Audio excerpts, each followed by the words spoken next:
Just off the eastern shore of the Great Salt Lake is one of the most unique places you can visit in Utah. Surrounded by water that is 10 times saltier than the ocean is Antelope Island.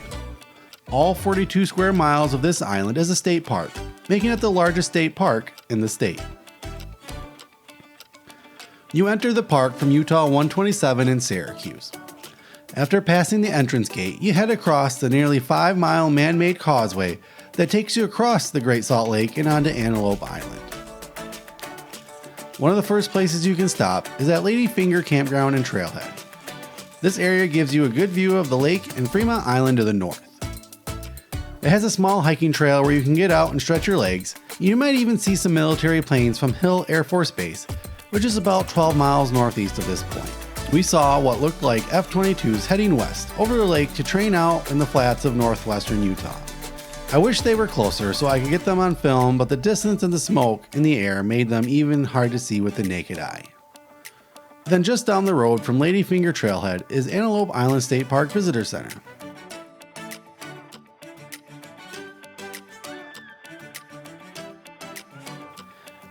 This center features a nice area where you can learn about the island area and the history of Antelope Island.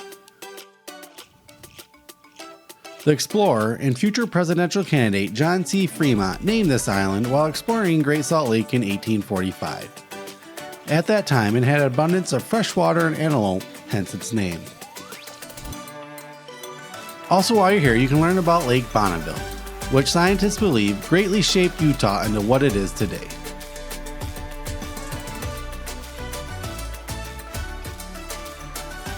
After the visitor center, we start driving down the eastern shore of the island looking for one of the main attractions to Antelope Island, the American bison that call this place home. The bison were introduced to the island in 1893. 4 bulls, 4 cows, and 4 calves were transported by boat in February 1893. At the time, there were fewer than 1,000 head of bison remaining in all of North America. The 12 bison became the foundation of the Antelope Island bison herd, that now numbers between 500 to 700 animals, making it one of the largest and oldest publicly owned American bison herds in the United States.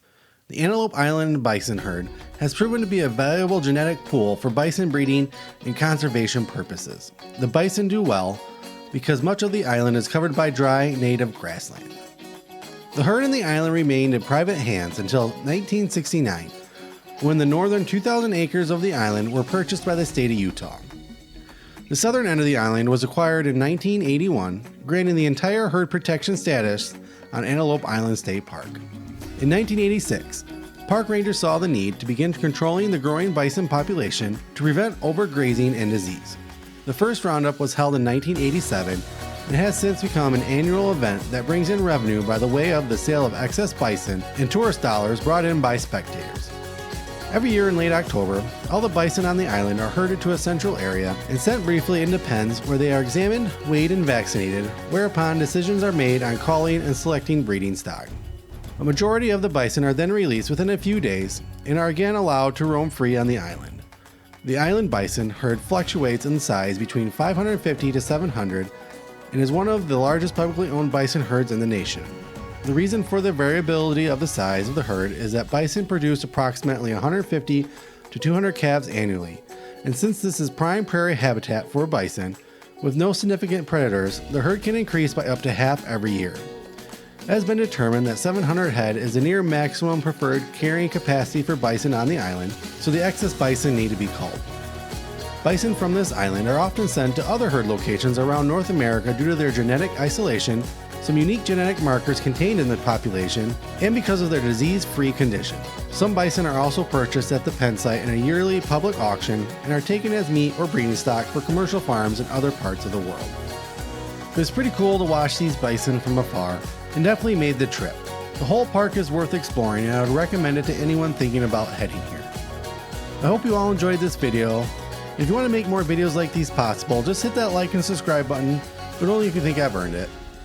Stay tuned for more great videos like this, and from the bottom of my heart, thank you so much for watching. And until our paths meet again, stay adventurous.